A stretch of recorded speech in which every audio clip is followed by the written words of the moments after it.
And now, The Money Show with Stephen Grootes on 702. Let's walk the talk. The Money Show with Stephen Grootes is brought to you by ABSA CIB, honoured by the 2025 Salter Awards. Good evening, I'm Stephen Grootes. Good to have you along with us on The Money Show this evening. Still so much volatility in international markets, and if you consider this, that the World Trade Organization in October last year was forecasting that global trade this year would grow by 3%, and that's what you would expect, largely in line with global economic growth. Instead now, because of you-know-who, they have decided that, in fact, they're now forecasting, as things stand on Monday, I like the way they put that, so as they stood then, they're suggesting that, in fact, global trade will shrink by 0.2%. Can you imagine trying to forecast anything like that in this moment, where you really have no idea what is going to happen and how quickly things are going to change? And there's a reason why gold broke through the $3,300 an ounce level today. It is just extraordinary what's been happening with gold. And that, of course, is helping to balance out the JSE. It's resource shares who sort of get us through the difficult times, and it's other shares that get us through the times when resources are weak for other reasons. So it does sort of show that the JSE is incredibly balanced. But it also just is a demonstration of how difficult the situation is regarding global trade at the moment. And I'm afraid to say it probably will have an impact on us. We'll speak to the Click CEO, Bettina Engelbrecht, in just a moment.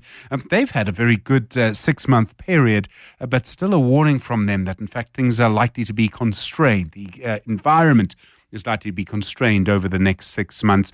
And then, as you know, the biggest long-term problem that we face is easily the number of young people without jobs. I mean, it was incredibly bad before the pandemic. It's worse after the pandemic. It's something that really we should be talking about a lot more. Someone who's at the forefront of trying to deal with it is Ravi Naidu. He's the CEO at the Youth Employment Service.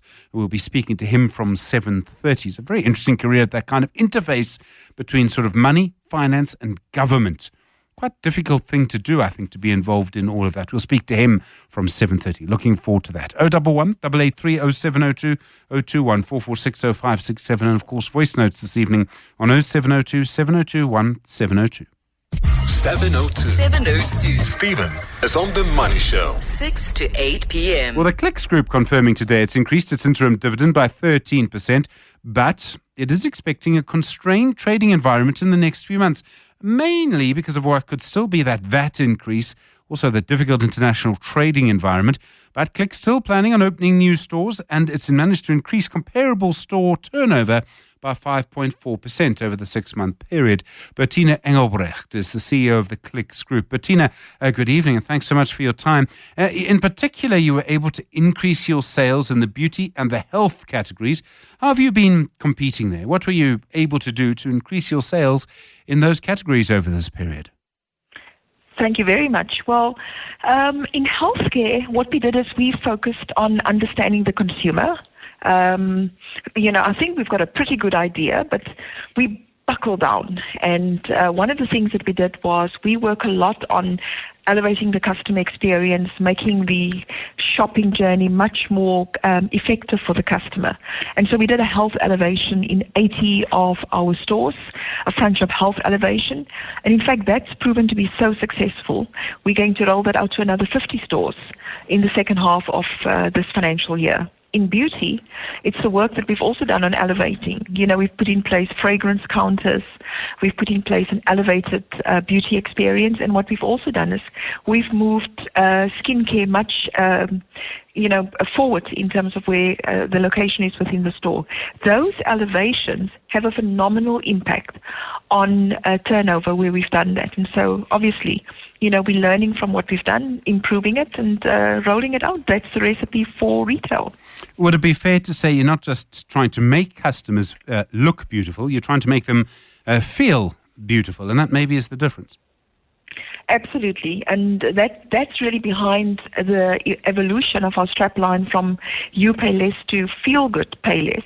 Because there's an understanding, and the feel good is about how does the consumer feel when they're shopping, but also how does the consumer feel about the value that they believe that they've gotten. Of course, not forgetting, Club Card is such an important consideration because of the cashback reward. I mean, 438 million rand returned in cashback rewards over the past 6 months. Your earnings are up. Your margins seem to be up as well. Have you been able to increase prices slightly in the last year? You do face, I won't mention them, but you do face stiff competition. Very, very stiff competition. We've always had quite a gap. Unlike drugstore models elsewhere within the world, where they've always had a premium to prices to the grocers, because for more than 30 years, we opened our first Click store in 1968 and only really gained the right to open up a corporate pharmacy in 2003, launching the first one in 2004. So we've only been in the retail pharmacy market really since 2004. And so, those are pretty important considerations for us in terms of what we do and how we go about doing it. Your retail costs were up by 8.5%, and some of that was you were paying higher wages during this period. You also had to contend with spending more money on electricity. You obviously spend money on advertising as well.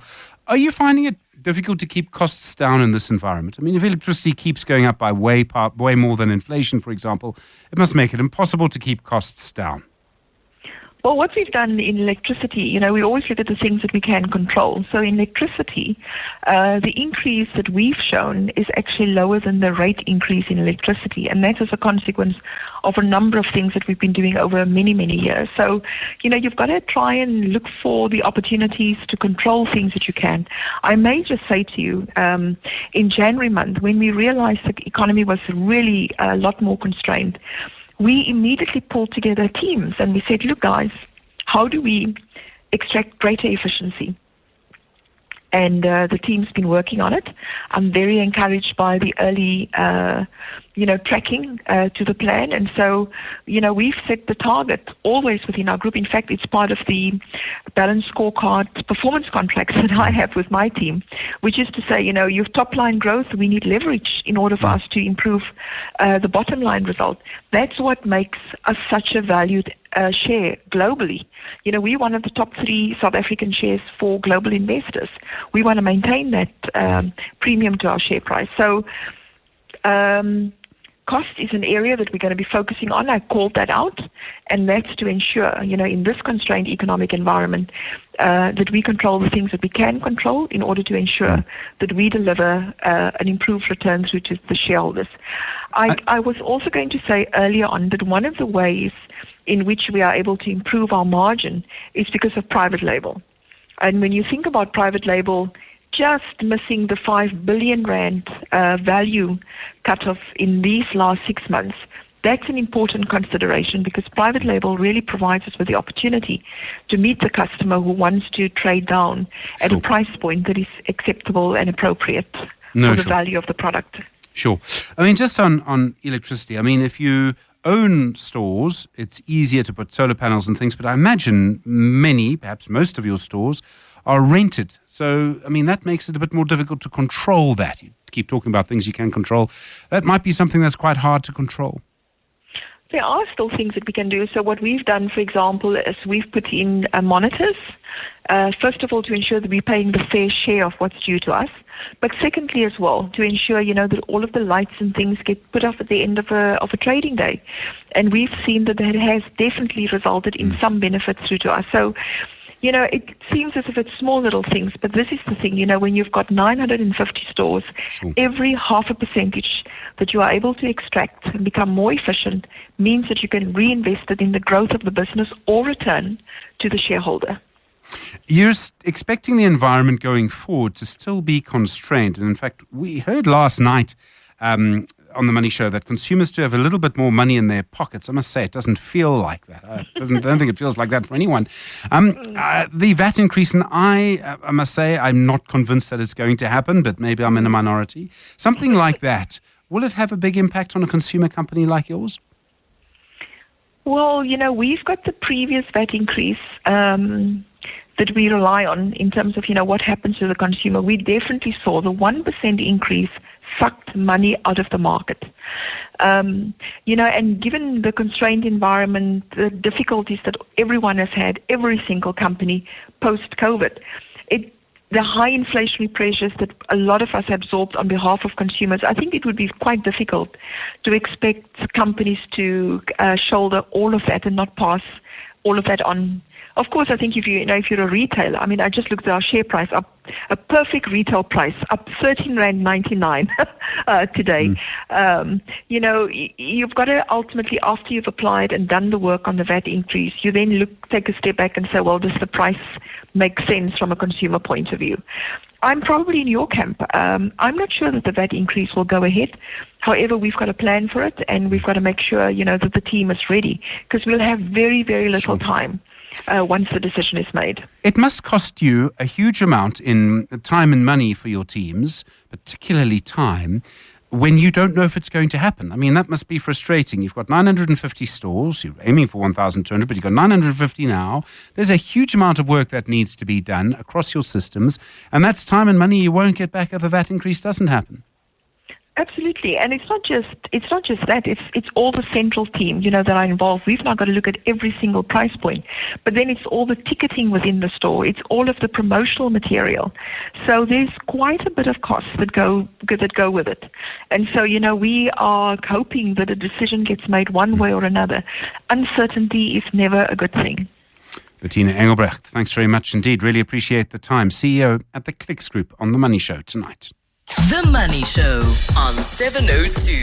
Monday to Friday, 6 to 8 p.m. Well, the Financial Intelligence Centre releasing a statement today suggesting that one of the reasons we're still on the Financial Action Task Force grey list is that businesses like estate agents and attorneys and accountants, also people who deal in Krugerrands and precious stones, have not properly complied with certain regulations. The FIC calls these, I'm not making this up, DNFPBs.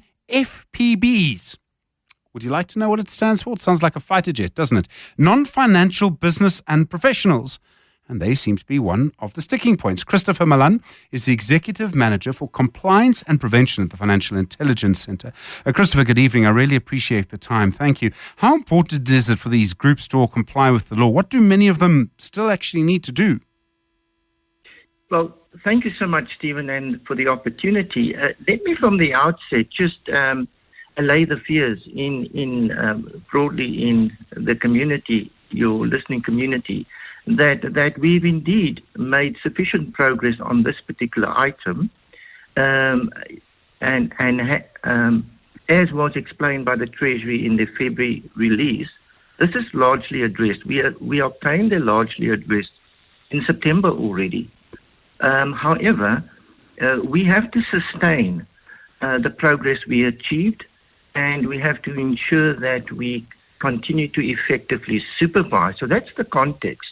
So in that sense, we are also casting our eye to the future and to preparing ourselves well to have all the compliance stats available. And here the driving factor is we are expecting, and we would appreciate business.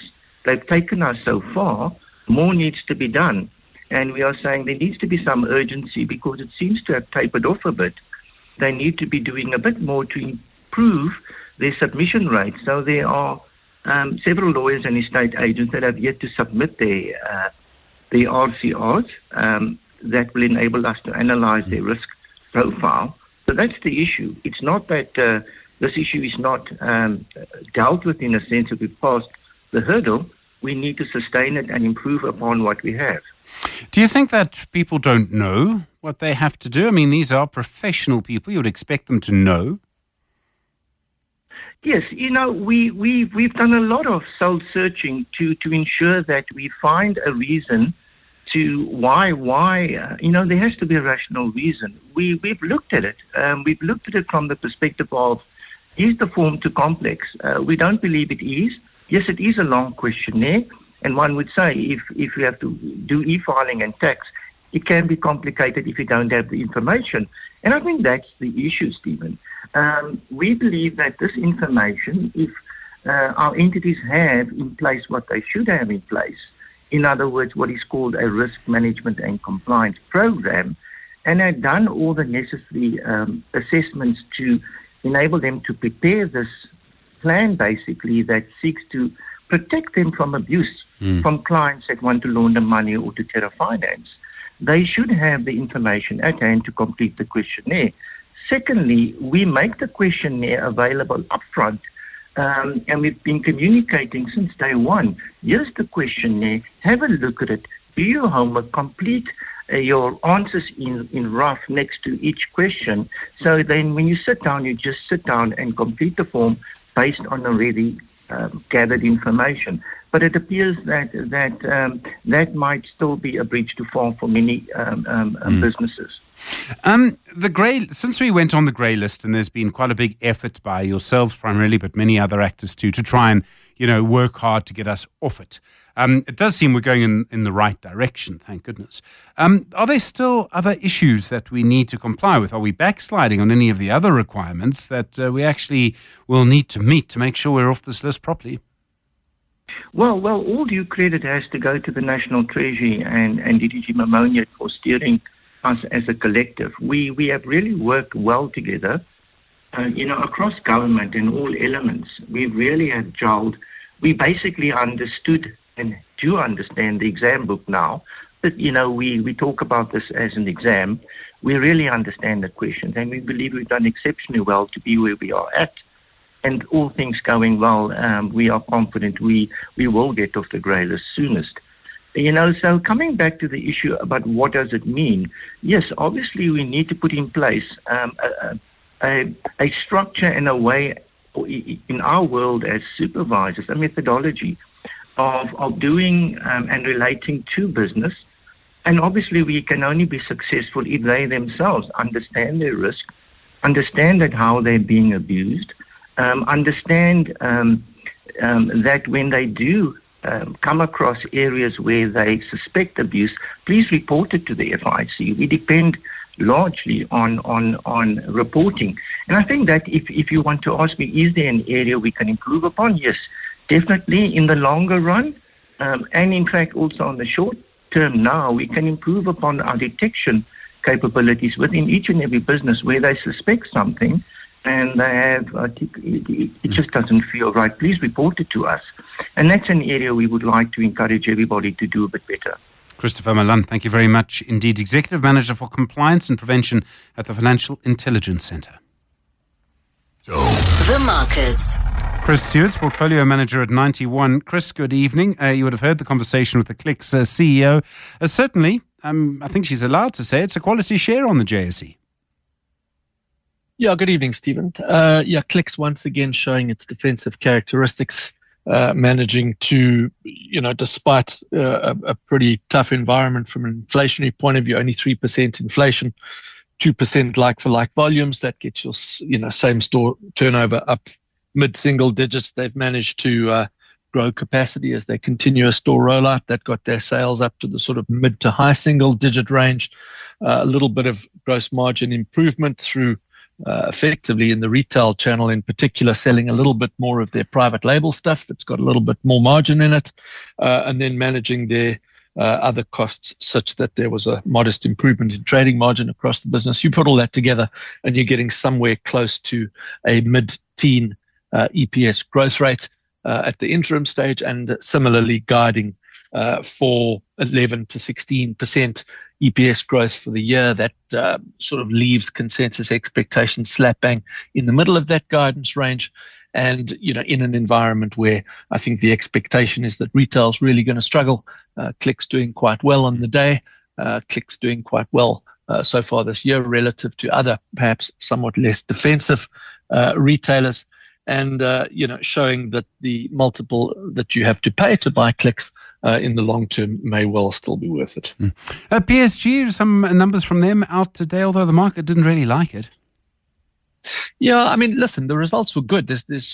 You can't really poke a stick at the PSG results today. They're growing earnings, somewhere up close to the mid 20% range. Their assets under management have grown. They've experienced good net flows in the wealth management and the asset management businesses. Their insurance business continues to grow. So I think backward looking, there's no problem with the result. As with any asset and wealth management business, there are factors that you can control and there's factors that you can't control. And I guess the factors you can't control are particularly the level of the market. So we're seeing lots and lots of volatility in the market right now. That's probably going to have retail investors sitting on their hands a little bit, perhaps not the same degree as institutional investors, but that is not great for flows into your business. It's also not great for the average assets under management levels upon which you levy your fees. So, everything I think within their control going pretty well. A few factors outside of their control, not hugely supportive right now. But, markets are volatile. Time will tell whether this is, I guess, a negative trend that's going to set in on the market longer term, or whether we can get some degree of certainty around key issues such as government of national unity, such as Trump and his tariffs, and we can see a resumption of a recovery in risk assets. Talking of Trump and his tariffs, the World Trade Organization now expecting global trade to shrink by 0.2%. Last year, they thought it would go up by 3%, and also more noise on NVIDIA NVIDIA chips. And again, the gold price at $3,300. So much volatility still around. Yep, all of the above. Trade is positive for global growth, and therefore, a slowdown or dramatic, precipitous slowdown in trade will be negative for global growth. That's what's, one of the factors that's been driving risk assets of late. And we're seeing continued, blockages to global trade. Today, as you indicate, the Trump administration effectively banning NVIDIA from exporting its H20 chips into China. These are chips effectively that are, very important in the artificial intelligence space. Restrictions on exporting those chips. You saw NVIDIA's share price, I think it's off about 8% at the moment. You saw the entire NASDAQ selling off quite sharply. That's off just over 2% today. And you saw ASML, the semiconductor equipment manufacturing maker in Holland, also selling off quite sharply, 5% down on the back of the NVIDIA-related trading ban news. Thanks very much indeed. Chris Stewart's portfolio manager at 91, just after 6:30. The Money Show with Stephen Grootes. Good to hear from you this evening. 011-883-0702 and 021-446-0567. Comments out from Heineken today. This is the global company that sells beer and other things. Just talking about what seemed to be for them lower volumes of beer and other alcohol being sold over the first quarter of this year. Then in South Africa, they sold both less beer and a lot less wine. The volume of wine that was sold was down. It was down by about 20%. You can just think of several things that are happening here. The first is just wine may be a little bit more expensive than other drinks, but then people would surely switch to beer, would be one of the drinks that people would switch to, unless people are drinking less. And that might well be happening. In fact, it's incredibly likely. We know younger generations internationally, and I suspect maybe in some parts of our society, are drinking less alcohol than their parents did. That's one of those changes in the society that you welcome. It's actually happening quite quickly in terms of human behavior. It may just be that price is a big factor. Imagine being a wine producer, though. Suddenly you found that actually American markets are closed to you because of tariffs. Global trade is becoming more difficult because of the constrained environment, let me call it that. You're finding here people are not buying as much wine. What happens? For some people, there'll be a lot more really good wine available at a price you could not have imagined a year ago.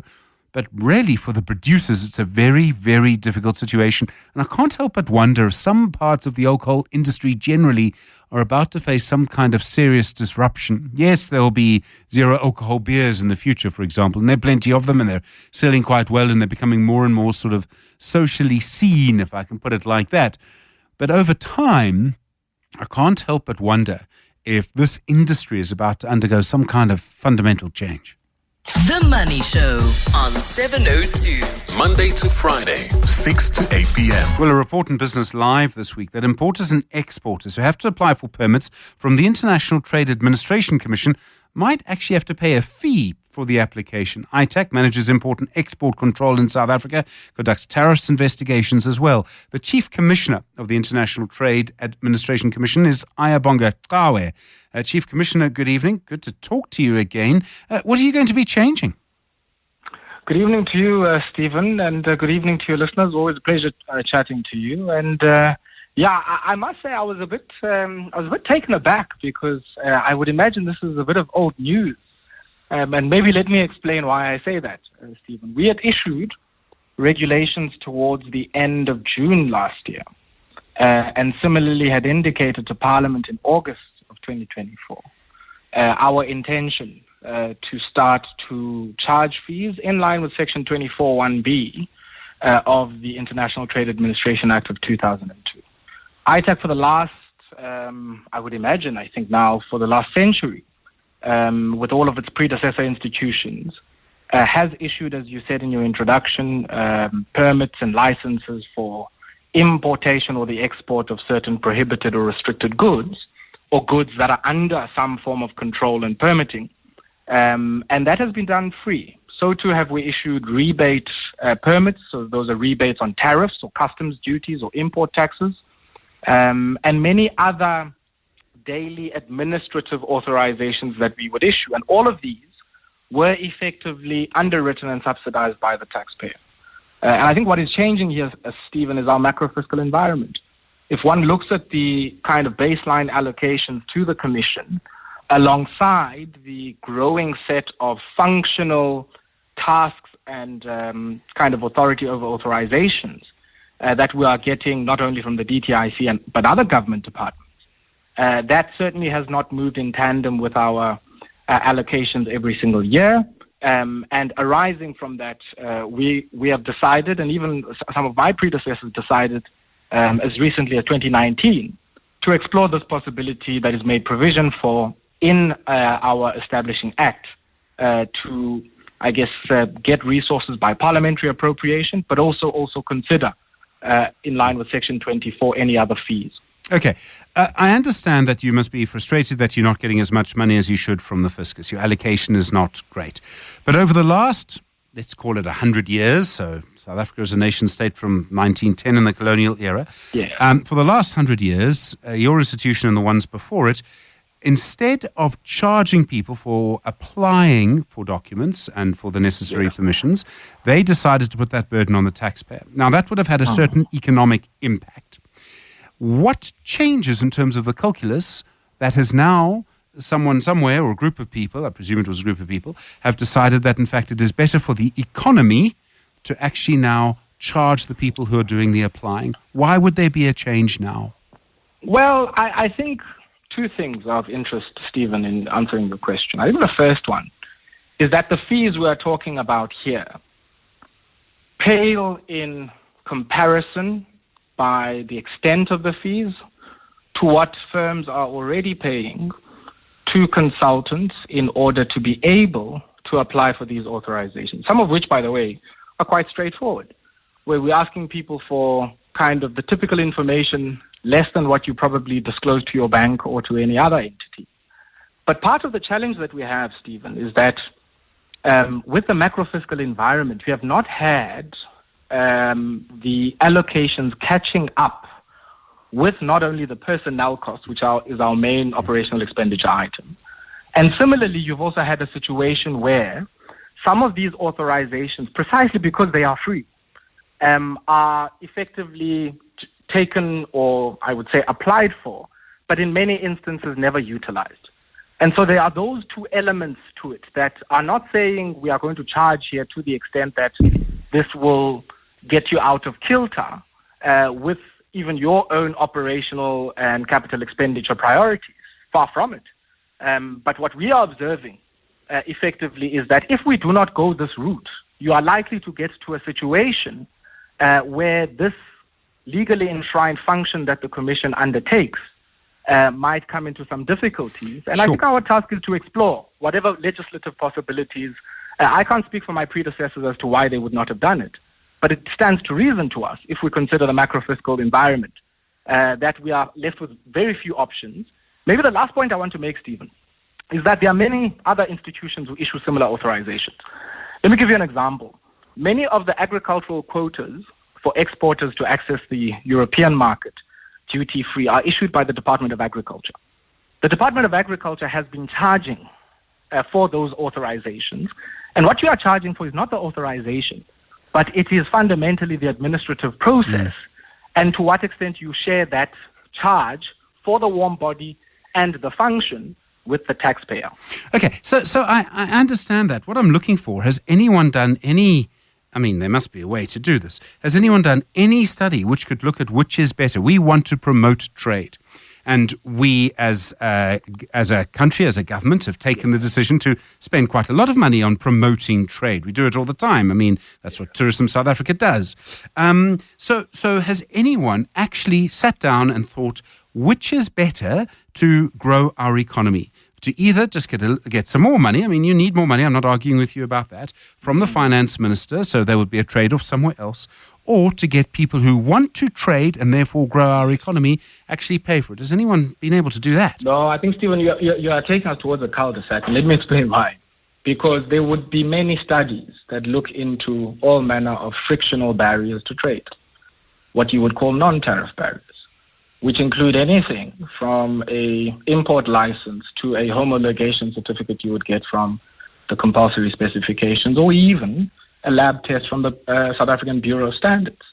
All of those, frictions as they might be, are virtuous costs that certainly have to be borne in equal share by the user and the taxpayer. So the issue around, has there been a study? There are many studies. Trade Policy Review, that many of our trade partners and even the WTO does, considers this analysis in depth. They undertake country studies of South Africa to look into the extent of our non-tariff barriers across many product markets. You can't bring a tire into South Africa, for example, Stephen, without getting an import permit from Itac and also getting a homologation certificate from the National Regulator for Compulsory Specifications. There is time and in some instances money involved with that.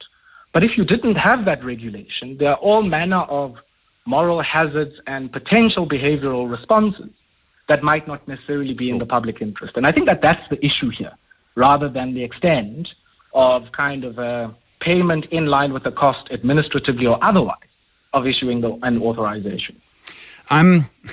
It may be a little premature to ask this, but if you apply for a permit and you don't get it, I presume you've lost the money, right?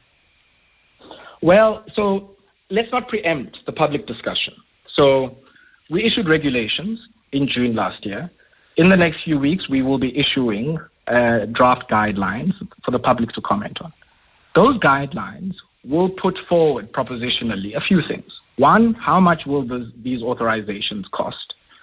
So in the case of the automotive industrial program we administer, how much will the process of giving someone an eligibility certificate as a component or even an auto assembler, how much will that cost? Yeah, and to what and what is the kind of duration, and all of those questions of detail will be set out in those guidelines, and the public will be given an opportunity to comment, in particular those who might be liable for these fees once that process is undertaken. I guess that will give us a bit more guidance, and I'd be more than willing when we've done that, Stephen, to come, and we can talk then about the detail. You know, is it 50 cents? Sure. Is it R1.25? And, you know, do you have this for 6 months, or do you have it for a month or a year? Chief Commissioner, I really appreciate the time. Thank you very much indeed. Ayabonga Cawe is the Chief Commissioner of the International Trade Administration Commission. The Money Show, Stephen Grootes, is brought to you by ABSA CIB, honored by the 2025 Salter Awards. A series of comments by the company MediClinic earlier in the week, it's decided to stop hiring people into non-essential posts. It's now expecting artificial intelligence to run some of those operations or to even perform some tasks. Stephen Ambrose is MD at drinsight.tech. Stephen, good evening. I mean, we keep being told that AI is going to change the world. Okay, fine. But everyone's talking about the future. What can AI really do now that would actually allow it to take over some jobs that are currently being done by humans? Well, the simple answer there is lots of jobs are not in danger. I don't want to use that word, but there are a lot of jobs that can be completed using these various AI-based platforms, systems, processes, chatbots, you name them, that human beings used to perform in the past. And I mean, things like data entry clerks. There's just no question with any form of optical recognition, computers or machines can input, sort, and manage data of that sort far quicker than any human being can tap on a keyboard. So that's something that's going to happen right now. Another specific thing that's quite interesting is receptionists. I mean, the face of your company. Two things are going on there. One, people are not going into the office so much. Customers are not going to the place of work as often. So a receptionist doesn't need to be the face. It's just got to be a voice. And electronic voices managed by AI have become scarily good at picking up calls, directing calls, taking queries, and dealing with numerous day-to-day tasks that humans used to do. So those are two huge areas.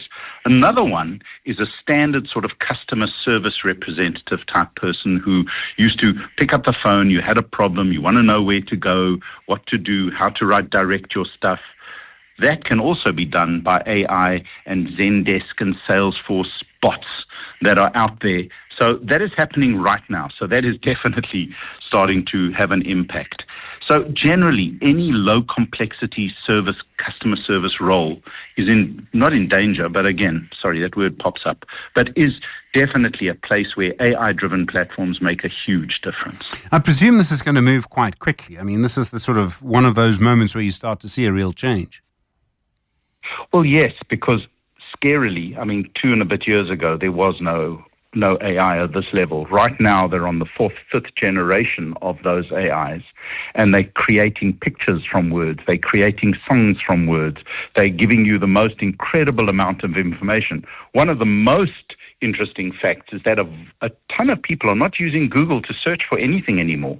They're using AI to search, and they're getting the most remarkable answers in a very complete form. Instead of trawling through 20 websites, you're getting information pretty much in a nice, compact, easily readable way. Again, there's always a little danger that you're getting what you're asking for and you're not getting the full picture. But still, the ease of use of these platforms is growing exponentially. So in the next 2 to 3 years, entry level is being managed right now, but that's going to move up the stack. And nowhere more are we seeing that in computer programming. Entry-level programmers are almost, I wouldn't say redundant, but certainly less valuable. And a lot of banks, a lot of coding shops are using AI to just do the initial coding and set everything up. So the time to completion of these projects screeches up. The hassle is you've got to be a junior coder to become a senior coder. But as the AIs get better, obviously they'll do the junior coder work, the more senior coder work. So ultimately, it will be the people who manage the platforms that will have jobs and understand how things work rather than the people who create them. So that is certainly quite a big thought for all of us. And it's happening really quickly. If you had to speak to me in 2 years, we honestly wouldn't be having this conversation. We'll have another one. What jobs are left that exist now? But I think the real thing to bear in mind is that it creates new jobs. Well, yes, and also if there are no jobs and no income, there's no point in conducting any enterprise because there's no money for it. Because no one has a market. Correct. Stephen Ambrose, we have to leave it there, I'm afraid. MD at drinsight.tech, 7 o'clock. And now, The Money Show with Stephen Grootes on 702. Let's walk the talk. The Money Show is brought to you. The Money Show with Stephen Grootes is brought to you by ABSA CIB, honoured by the 2025 Salter Awards. Good evening to you. Welcome to the second hour of the program. In a moment, we'll be talking about the way in which China is seeing the world over the longer term. And that, of course, in the context of what's happening in the United States at the moment, does get more and more interesting. If you've bought a new car, kind of ever in your life, you do want to hear Wendy Nola this evening, your consumer ninja. Lots to say about what's happening with car dealerships and who you can trust and who you can't. I think you probably know who you can't trust in that environment. And then Ravi Naidu, the CEO at the Youth Employment Service. He'll be coming on as your shapeshifter this evening, coming into our studio to talk about also his struggle against youth unemployment. It's easily one of the biggest, in fact, it's easy to say this, the biggest long-term problem that we face in South Africa. So much to do that we need to try and do to help young people into work at the moment. But it's also, as you know, a demand-side problem. Good to hear from you this evening on 011 883 0702 and 021 446 0567. The Money Show with Stephen Grootes, live on 92.7 and 106 FM. Streaming on the Prime Media Plus app. and DSTV channel 856. There was an interesting court ruling today, and a lot of people internationally have been talking about this. It was the Supreme Court in the UK, and it was an issue of gender with regard specifically to equality law. And the context of this will become apparent in a moment. Their ruling essentially says that the legal definition of a woman under Britain's equality law is a person who was born a woman. What's important is that it excludes a person who was born a man or seen as a man at the time, changed their gender, and then was given what in the UK is called a gender recognition certificate. In other words, under British law, you can change your gender legally and then get a certificate saying that.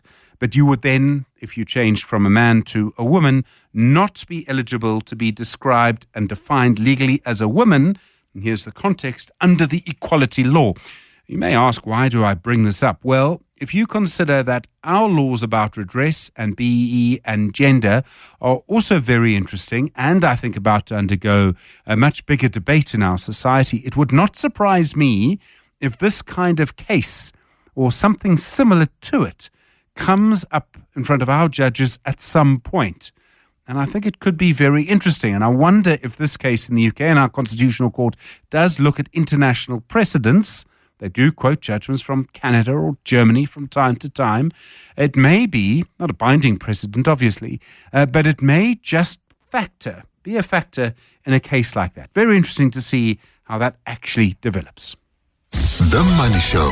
Business Unusual. Business Unusual is brought to you by Business Outsurance. Trust the experts in business insurance. Switch to the business insurer where you always get something out. Visit outsurance.co.za to switch and save today. Well, every day, as you know, we hear something new from the Trump administration, and he's following a playbook called Project 2025. Pretty much most of what is in there is now coming true. China, though, has its own plan for 2025. It's released plans for 2035 and 2049 as well. And if you look at the growing strength of China, well, they're shaping our world pretty much as the US is. Graham Codrington has been looking at this. Graham Codrington, of course, is a partner and futurist at Tomorrow Today. Graham, you've been looking at the China Two Sessions Conference. What are you seeing? What is your analysis telling you about what we need to follow? Absolutely, Stephen. I think we are a little bit obsessed with the United States at the moment for obvious reasons. But the second biggest economy and the second biggest country, I suppose, in terms of global reach and influence is China. And we honestly don't hear enough about what China is doing. And if we can give Donald Trump just a little bit of credit. He told us what he was going to do. He's doing what he said he would. And, he's changing the systems. But China has been doing that as well. They're 76 years old in terms of the People's Republic of China. And every 5 years, they produce a 5-year plan. And we are at the end of the 14th 5-year plan. And they have this set of conferences called the Two Sessions Conferences. This was held just a few weeks ago, in which they give an update to what they had planned to do for the last 5 years, and then look ahead to the next 5 years and beyond. And the crazy thing, Stephen, is that if you look back over those 14 5-year plans that they've had, I don't know the exact percentage, but it's close to 100% of the things that they have planned to do, they've actually delivered. And those plans are very, very specific in terms of different sectors, different industries. And I just think that in a world where we're trying to understand what Donald Trump and his administration is doing and the impact on the world, we need to look across to the other side of the planet and realize there's a government, there's a country that is very deliberate, very long-term, and very focused, and they're telling us what they're going to do. And it maybe gives us a little bit more consistency and certainty than America does at the moment. What are they going to focus on then for the next 5 years? And their economy does need some sort of intervention, it seems. Well, we're comparing them to themselves there. I think all the rest of us would swap out easily for a 5% GDP growth, given the base that they're working from. But They haven't quite yet set the very next 5-year plan. They're still finishing the existing one. But very interesting, they released a 2035 and a 2049 plan. Now, the 49 plan is because that will be the 100th anniversary of the People's Republic. So they're calling it their second century plan, is to look ahead beyond that. And the focus for the current 5 years has been on green energy, which includes batteries and EV cars. And if you know anything about the EV car, the electric cars in China, that it really is going crazy. The BYD, the Chinese car company, has a plant that is 10 times bigger than Tesla's, for example. And they've really done brilliantly there. The second focus for the current plan was technology, specifically focusing on semiconductors and being self-sufficient with technology.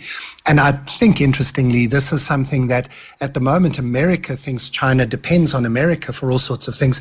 But of course, it's probably the other way around, as China's almost self-sufficient on the technology side and producing their own AI models. Even yesterday, releasing an amazing AI video editor out of China. And then the third focus for the last 5 years has been on property development and urbanization. That one created a huge bubble, which has sort of really shaken the Chinese economy. But the government has jumped in and intervened, and they'll get to the end of this year reaching all of their plans.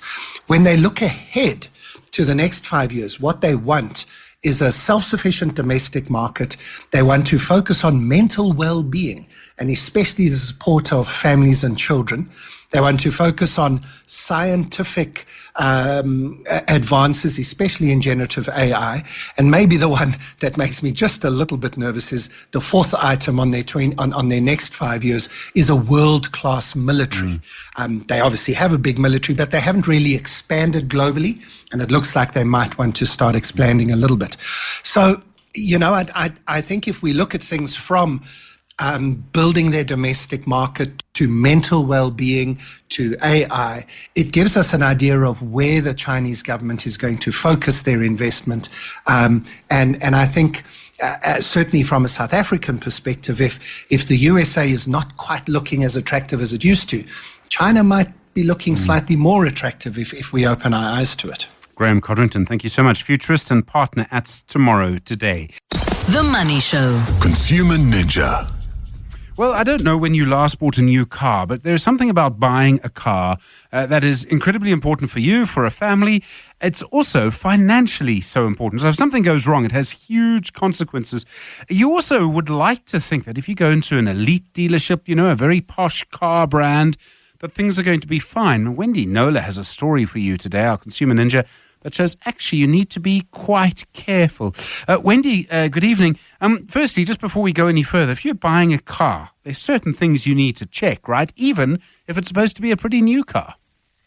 Yeah, well, any car that's used, I think you need to check. In fact, even if it's new, sometimes the car was first registered some months before and they've already activated the warranty, so it's not the full warranty. So that's something you need to check on even a new car. But we're talking mainly second-hand cars here. So you need, and as you say, even if it's the car, is only a year old, check the service history, check for insurance claims, very important. The status of the warranty, because the previous owner could have just invalidated the warranty with some kind of modification, or worst case scenario, it was written off in a big crash and brought back to life.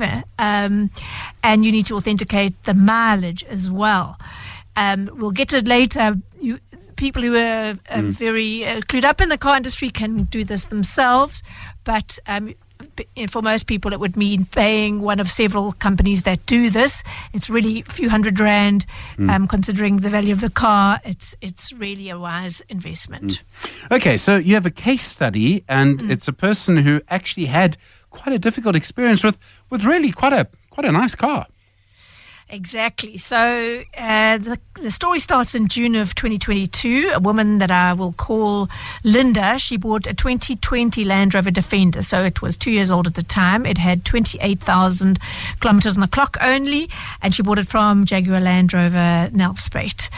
But from the moment the vehicle was delivered, she discovered a number of defects, including strange noises from the wheels, which point to suspension issues, engine warning lights, and on some occasions the vehicle refused to start. She had to return it for repairs to that dealership 4 times in the course of the next 6 months, but the issues continued. She did what many people in that position would do. She said, please, would you take back the car? It's inherently defective. I want my money back. They said no. The dealership, according to Linda, also refused to supply her with the vehicle's full history or any records of reported issues by the previous owner. So she traded the Defender in at another Jaguar Land Rover dealership in Polokwane. She suffered a loss of almost 290,000 Rand, and that did not make her at all happy. But she did gain something very important in the form of information. A salesperson at that dealership told her that the vehicle had a well-documented history of defects and multiple warranty claims put through by its previous owner. So between 2020, when the car was new, and 2022, when it was sold to her, the vehicle was taken in for 9 times. Okay, and then she had it repaired 4 times in the space of 6 months. So I think we can safely call this vehicle a bit of a lemon. Yeah. So yeah, and so she wasn't getting any joy with her request to have the deal cancelled and be refunded. So she consulted a Cape Town-based firm of consumer attorneys, Trudy Brookman attorneys, who took on her case, arguing that she was entitled to damages of that almost 290,000 Rand in terms of the Consumer Protection Act, based on the dealership's failure to warn her about the defects, which could have placed her life in danger. And these being defects that the dealership was incapable of repairing. And when she wasn't getting very far in terms of engagement with the OEM, Jaguar Land Rover South Africa, or the dealerships, she sent them an open letter, and she copied several journalists, including myself. That makes sense. I mean, I can imagine there'll be plenty of people who will have this story of, you've got a car. Often the car, by the way, is a symbol of many things. You've worked for this. This is the moment, And now you're sitting with a dud car. No one will take responsibility for it. That feeling is very tough. It's very tough, as you say, especially when there's a lot of money involved. And Trudy Brookman, the attorney, expressed that in her open letter. She said, this case extends far beyond a single customer's ordeal. It raises grave concerns about the transparency of your dealerships and the manner in which they treat customers and the quality assurance processes or lack thereof. This allowed a known defective vehicle to be sold at a premium price several times. The dealership has since sold that vehicle that Linda bought and then traded in at a great loss to another consumer. Gee. Yeah. So in other words, someone else is now having the same experience. This will be the 3rd time for the same car. It would seem so, yes. So Trudy made the point that as specialist in consumer law, her firm had dealt with more than 50 consumer claims around defective cars. She says consumers can understand that not every product leaves a manufacturer's factory perfect, but it's the response of a manufacturer when a manifestly defective product is returned in accordance with consumer law. That response is what determines consumer confidence in the brand or not. And when the manufacturer refuses to be held accountable, the problem is foisted onto the dealership network, and I see this in my inbox every day, Stephen. And then the dealership then has to make a call. Do they want to take a substantial loss on this lemon, or do they need to keep misrepresenting to consumers in order to keep selling the vehicle every time it's returned or traded in by a disgruntled consumer? So she said mostly they just keep deathly quiet about problems. Unless you go to trade the car in, then they might say there's this and this and this wrong. No, sure. Yeah. So what happened then in this case of the Land Rover Defender? Okay, so I read the open letter. I sent a media query to Jaguar Land Rover South Africa, and I was told in response that they were committed to finding an amicable resolution, and I am told that a settlement is close to being finalised. So I think, that one has been sorted out. Okay, so when a car like this, now being sold for the third time, it would seem, as a lemon, what happens? Then someone else now has to deal with this. And it'll also come with a service plan, which means that someone is carrying the cost of having to fix it all the time. Yeah, so I asked the OEM, original equipment manufacturer, Jaguar Land Rover, what would become of the vehicle. At the time I sent the query, I wasn't aware that the Defender had already been resold to owner number 3. And their response was essentially, well, we have a warranty for that. For the sale of all new vehicles, there's the a care plan option, 5-year, 100,000 K service and maintenance warranty. While it's under the plan, the customer has 24-hour roadside assistance. They can have the car serviced and repaired at any of our dealers throughout South Africa. It's important that routine servicing is carried out throughout the life. We know these things. And so essentially, and we give our clients mobility, courtesy vehicle, in other words, so to minimize the inconvenience. And then when you buy one of their vehicles through one of their franchise dealers, the vehicle is checked with a 165-point inspection, which covers mechanical, electrical, all these tests. And all approved pre-owned vehicles come with at least a year or 30,000 K warranty and roadside assistance. So it's basically saying, well, yes, of course we'll resell the car, and it comes with all these protections. So, but it's still a huge inconvenience for the owner, even if it is being settled under warranty. And of course, what about when that warranty runs out? Now that becomes very expensive for whoever owns the car at the time to have to deal with. Sure. Well, there's so many things going wrong. It's such a huge problem. Okay, so what should you do? You can be spending a huge amount of money on a car. What kind of checks do you need to do to make sure this doesn't happen to you? Okay, so this applies whether you're buying a car for 100,000 Rand or over R1 million, which was the case in this case. There are several companies which do thorough checks for a few hundred Rand, relatively little. View for You, Screen, which is SCREAN, TransUnion's Auto One Check, Vindocs, etc. Some send technical experts to check out the car. Others provide an online report only. But bottom line is, never make the mistake, whatever dealership you're dealing with, the top end and the low end and everything in between. I'm sorry to say this, but you cannot afford to take a car salesperson's word for anything.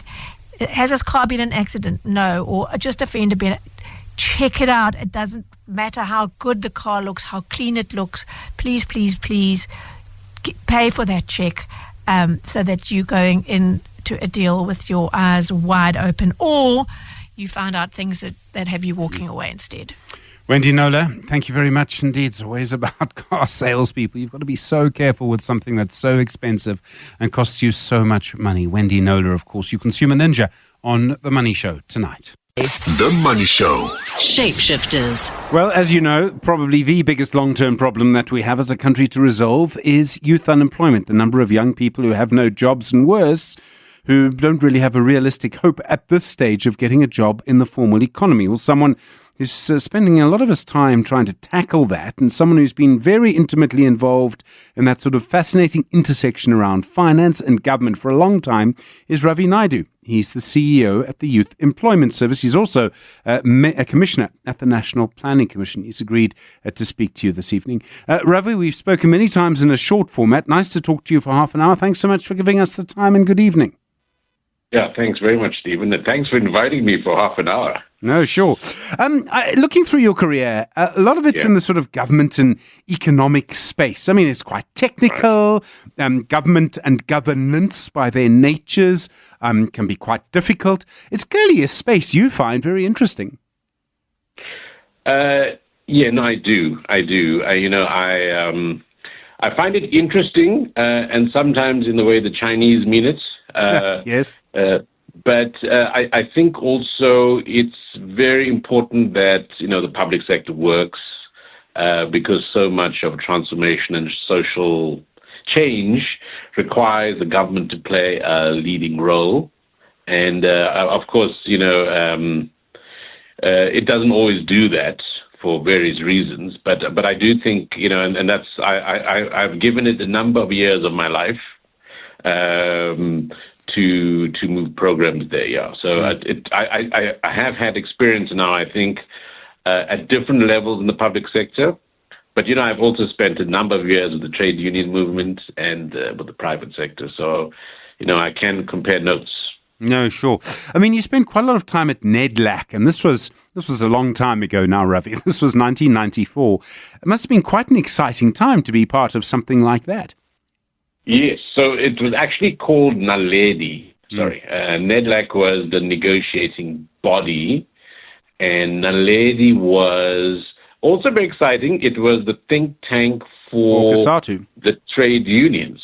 Yeah. So, in my early 20s, I was very lucky because I was, part of the negotiation processes in the 1990s, and I was like literally an intern age, and thrown into the deep end. So, it was really fascinating being, fly on the wall, but sometimes, not even the fly, but the wasp buzzing around there. So that was, and I started there in 1994 and I left in 2005.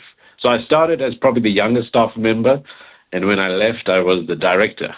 And there were a lot of good things, I think went through that period. Yeah. How did you get there in the first place? So obviously, I mean, one of the things, and people talk about that period from 1990 to 1994, and one of the ways that I see it, there are lots of different ways in which I see it, obviously, but one of the ways is that there was an old order that was giving up and a new, not quite an order yet, but a group of people coming in, which meant there were opportunities that are not normally available. I think there are opportunities that were available then that may not actually be available now because, now there's a way of doing things, and there wasn't really then. One was changing. But how did you end up in the position where, as a young person, you could end up at something like Naledi, which was at the kind of cutting edge of Labour policy? Yeah, it is. So I suppose, then things were very much in flux and so on. So, my own background, my family for generations was very politically active. And my father was the head of a thing called the Natal Indian Congress, which had been started by Mahatma Gandhi, and it became a key part of the UDF in the 1980s. I was, in my nappies then. And, the family was made of all lawyers who would be going to jail for anti-apartheid activities. And I was glad about the social impact, but honestly, I was very conflicted about that because I thought, let me go to university, do economics and business, and get a nice job at a corporate, and at least someone in the family could pay bail. Yeah, that was my theory. Yeah, sure. And lots of families had that person, yes. Yeah, you must have someone. They were all lawyers, broke lawyers, going to jail, doing good things, though. And I ended up, though, in economic research as my first job, which is, and we're doing work in sectors. And it was a think tank loosely associated with UCT. And that was just before 1994, so I was literally like 21. And then the issue then, though, to answer your question, there weren't a lot of people doing very practical economic research from a political, if in those political organizations who could step into those research roles. So when the trade unions are putting together their teams to say, right, we need to have a central team to go into negotiations, I was headhunted. So I ended up, as a 22-year-old going into this think tank, the first think tank going into negotiations. And suddenly there I was, we were negotiating the restructuring of, everything was being restructured then. So I was leading the team to restructure the UIF, to bring in, then it was broke, and domestic workers weren't part of it. So I was then looking at the financial model to restructure the UIF to bring domestic workers in. Then suddenly there's a process to restructure the law on pension funds, which is massive. And there I was, I still had my hair in a ponytail then, Stephen, and I was there, and we were working at the new law, which still exists to today. And so a whole range of things because, there weren't many people doing it, and suddenly I got a massive, induction program into economic policy and, the difference between theories and then practice. And, and I think that's really over the last number of years is just looking at how these ideas translate, into practice, what happens. Sure. It must have been fascinating. You spent some time at the Development Bank of Southern Africa, DBSA as well. And always find it interesting because in terms of an organization or institution that can really leverage certain projects in terms of development, it's really a very important one. And I've always thought the conversations must happen about this project or this amount of money for this project because it will have this impact must be fascinating. You talk about putting economics into practice. That's really one of the places you would see it. Yes, no, that's right. So, and I think it's when I joined DBSA and the DBSA and the IDC, were already, I think, two of the leading finance institutions. DBSA does infrastructure, and then the IDC does more the manufacturing industrial side. But both of them are really doing public-private partnerships. And it's how the state, if it's well capacitated, it knows what it wants to do, it can put in risk capital in a way that crowds in the right coalition of investors. It can do a lot. So when I was at the DBSA, my approach is always: you come to an organization, I want to have a social impact. What can this organization do from a social impact point of view, but still it makes economic sense, right? Sure. In the long term, this is going to generate, it's going to be net positive from the economic or even commercial basis. So when I was there, load shedding had already started, and the country then needed to really roll out renewable energy. I'm a big greenie, and then it was, at the time, there was the REAP program was starting, the Renewable Energy Independent Power Producers. REAP 1 was happening, and there were 27 big programs, and DBSA was, I think, giving loans to about 13 of them. And then we thought, all right, and South Africa was then going to host what was then the COP17 in 2010, which is the Global Climate Change Conference. We were going to be the host. And then I thought, okay, wouldn't this be a great time for us to prepare a national green fund, which we didn't have. But we prepare it and we launch it at that conference, and it does a lot of funding and support of, the local components we need to put into these big power programs, and maybe support some of the, natural resource management projects or the solar paneling of cities or whatever it is. So I think the institution like that gives you a chance to build a fairly substantial thing. So we built the National Green Fund, and on the basis that the global fund, which was going to be launched then, would not happen because the US and China would not agree. And as the host country, South Africa can't be empty-handed. And we would then tap on the shoulders of the Minister of Finance and say, hey, you know what? The speech, which is now going to be blank, here, why don't you announce this fund that we're launching and tell them, you guys can't get your act together. This is what little South Africa has done.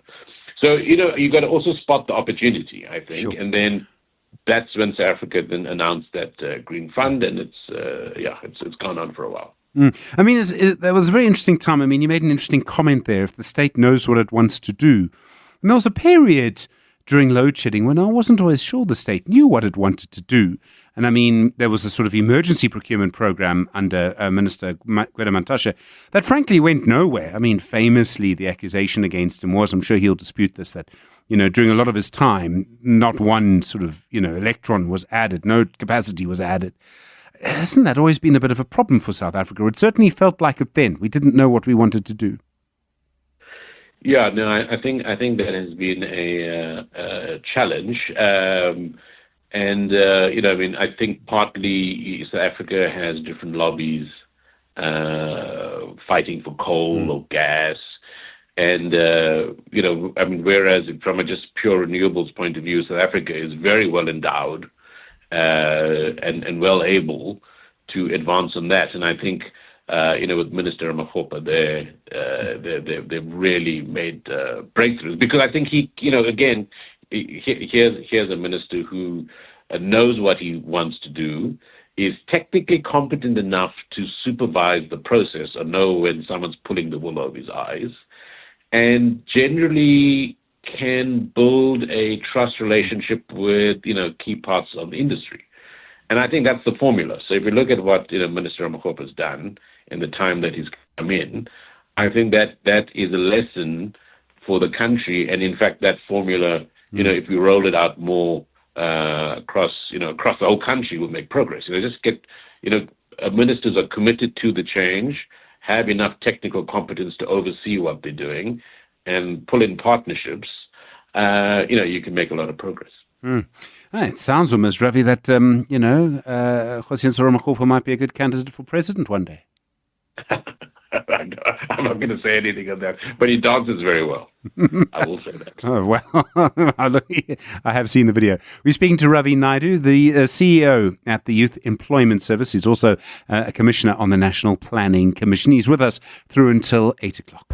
Continue your shapeshifter this evening, Ravi Naidu, CEO at the Youth Employment Service, also a member of the National Planning Commission, I should say, commissioner there. Ravi, you're now, you've done other things. You were at Joburg for a while. You're now at the Youth Employment Service. And obviously we know how big this problem is. And I can see that you're playing a really important role and helping getting young people into work. But I've always presumed, and this is not a new thought at all, but the problem is not sort of that young people aren't prepared to work. They absolutely are. I think sometimes the problem is education, yes. But the real problem is on the demand side. The jobs don't seem to be there. And isn't that where the problem here really lies? Are there interventions that you can see through your time at Naledi in particular that really shows actually we need to do something here that can be done? We need to make other interventions. Yeah, no, thanks. That's right, Stephen. So we, so as a country, I think again, look, it's mostly on the demand side, as in, the economy is not growing fast enough for companies to want to run out and hire lots more people. So I think that we know that, if you look at India, it's growing at 67% a year for 20 years. China, 8 to 9%, Vietnam, 6% for 20 years. We have been pretty much flat on our backs at 0 to 1%. And the reason is, there isn't, investor confidence agreement between the government and business on, what needs to happen. We've had load shedding, as we've spoken about. So the economy, we haven't put fuel in the tank for the economy. So that's really our principal problem. Be quite right. We do have other issues. Even if big companies were growing, they may not be growing fast enough to hire everyone into, the big factories and big businesses. You would need a lot of people to be encouraged and supported into entrepreneurship. It's quite hard to be an entrepreneur, and I definitely wouldn't advise it for anyone who's never had a job, though. But you want people very quickly to, have some work experience, go and then start a business. And you need to have, from the Planning Commission's point of view, for example, they, most 90% of all the new jobs they anticipated back in 2010, 2011 would have to come from small businesses. So I think the government, I think our regulations have not been very encouraging on that. So you're right, the demand side, I wouldn't let the supply side or education system off the hook at all. No, sure. Because it's really been very, very bad. So I think, all three of those things together have combined to give us a pretty poor result.